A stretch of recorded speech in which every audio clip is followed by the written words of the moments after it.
What's up everyone, welcome back to my channel, and today we are going to continue our chapter that is internal reconstruction. So already we have done all about the general antecedent theory part of this chapter, and today we are going to see the format of the reconstruction account, and we can say capital reduction account. So let's get started.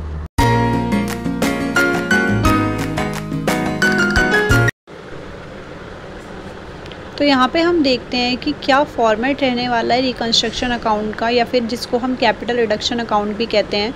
तो सबसे पहले इसका format देखते हैं। यहाँ पे सबसे nominal rule चलता है, यानी कि जैसे कि हमने रिवैल्यूएशन अकाउंट में पढ़ा था, मतलब हम ऊपर जितनी भी एंट्रीज अभी पढ़कर आए हैं उसी का ही हमें यहाँ पे, जैसे जनरल से हम लेजर पोस्टिंग करते हैं ना, कुछ इस तरीके से ही हमें यहाँ पे करना है। तो जो भी हम ये ऊपर जितनी भी एंट्रीज़ हम पढ़ के आए हैं, मैंने लास्ट वीडियो में आपको सारी की सारी एंट्रीज़ अच्छे से बताया था, तो उसी की हम यहाँ पे सिर्फ पोस्टिंग करेंगे और कुछ भी नहीं है। तो यानी कि सबसे पहले हम एंट्री बाय एंट्री देखते हैं कि इससे ज़्यादा कुछ भी एग्ज़ाम में पूछता नहीं है, जितना ये दे रखा है सिर्फ इतना ही पूछता है। तो सबसे पहले हम डेबिट साइड से स्टार्ट करते हैं। फॉर्मेट क्या रहने वाला है?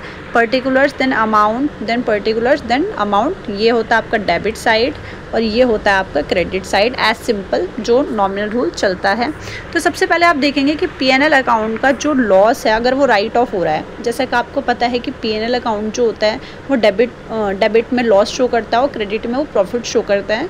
तो अगर वो कोई भी राइट ऑफ कर रहा है तो उसको हम डेबिट कर देंगे, ये सब बहुत ऑब्वियसली बात है। और अगर वो प्रॉफिट शो कर रहा है तो उसको हम क्रेडिट में डाल देंगे। अगर कोई भी आपकी इंटेंजिबल एसेट है, यानी गुडविल, पेटेंट, कॉपीराइट, ट्रेडमार्क, अगर वो राइट ऑफ हो रही है तो उसको अभी हम डेबिट में डाल देंगे। राइट ऑफ हो रहा है तो उसको डेबिट कर देंगे। प्रीलिमिनरी एक्सपेंसेस है कोई भी, अगर वो राइट ऑफ हो रही है तो उसको भी डेबिट करेंगे। डिस्काउंट दे दिया शेयर्स पे, डिबेंचर्स पे, लोन्स पे डिस्काउंट या खर्चा कर दिया, कोई भी एक्सपेंस कर दिया, तो उसको भी राइट ऑफ करने के लिए हम क्या करेंगे? रिकंस्ट्रक्शन के डेबिट में डाल देंगे। एसेट की वैल्यू डिक्रीज़ हो गई, ये आपको याद रखने वाली चीज़ है। एसेट की वैल्यू अगर डिक्रीज़ हो गई तो डेबिट में आएगा, अगर एसेट की वैल्यू बढ़ जाती है तो वो किस में आता है? क्रेडिट साइड में। ये चीज़ आप याद रखना।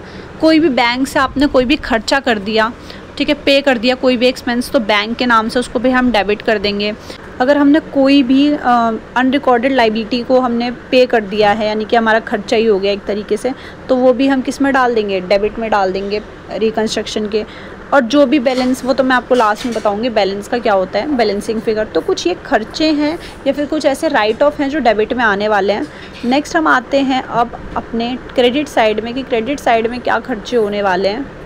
तो सबसे पहले अगर हमारी शेयर कैपिटल, जैसा कि हमने फर्स्ट एंट्री में ही पढ़ा था कि अगर आपका जो भी अमाउंट है अगर वो रिडक्ट होता है, यानी कि कम होता है, कोई भी अमाउंट है, शेयर कैपिटल मान लो 100 रुपये का था और आपने अब कह दिया कि नहीं भाई मैं तो अब 10 रुपये में इसको बेचने वाला हूँ, 100 रुपये का तो मैं बेच नहीं सकता, अब इतनी गुडविल मार्केट में मेरी बची नहीं है। तो आप अगर उसको 10 रुपये में बेचते हैं, यानी कि आपका जो अमाउंट क्या है वो रिडक्शन हुआ है, तो यानी कि जो भी रिडक्शन अमाउंट होता है वो क्रेडिट में आता है इस साइड। डिबेंचर्स अगर रिडक्शन हुए हैं तो वो भी क्रेडिट में आता है। क्रेडिटर्स ने अगर जैसे कि सेक्रीफाइस कर दिया, मान लो क्रेडिटर्स ने कहा भैया 100 रुपये आपके आपको क्रेडिटर को 100 रुपये देने थे, पर क्रेडिटर ने कहा नहीं भाई रहने दो, कोई बात नहीं, तुम्हारे पास तुम्हारी कंपनी की भी इतनी अच्छी हालत नहीं है, तो आप 10 ही रुपये दे देना, इट्स फाइन। तो वो जो अमाउंट उन्होंने सेक्रीफाइस करा है वो भी यहाँ पर आता है, क्योंकि आपके लिए वो एक एज अ प्रॉफिट उन्होंने आपके लिए छोड़ा है, आपकी कंपनी के लिए। एसेट आपकी, जैसे मैंने आपको बताया कि एसेट अगर आपकी बढ़ेगी तो वो क्रेडिट में आएगा। बैंक अकाउंट, अगर आपने कोई भी अनरिकॉर्डेड एसेट, यानी कि आपने कोई भी एसेट खरीदी थी वो अनरिकॉर्डेड, आपने रिकॉर्ड नहीं करी थी, तो वो भी आपका बैंक वो, क्योंकि आपके लिए प्रॉफिट हुआ। नेक्स्ट आता है कि कोई भी प्रॉफिट, कोई भी बचा हुआ प्रॉफिट है, एक्यूमुलेटेड प्रॉफिट है जो नहीं आप कर पाए उस समय, तो वो यहाँ पर आएगा as an credit side profit के नाम पर। तो अब बचता है बैलेंस की बात करते हैं। तो बैलेंस किस साइड आएगा? जिस साइड ज़्यादा होगा उस साइड वो कैपिटल रिजर्व के नाम से बैलेंस में आएगा, ठीक है।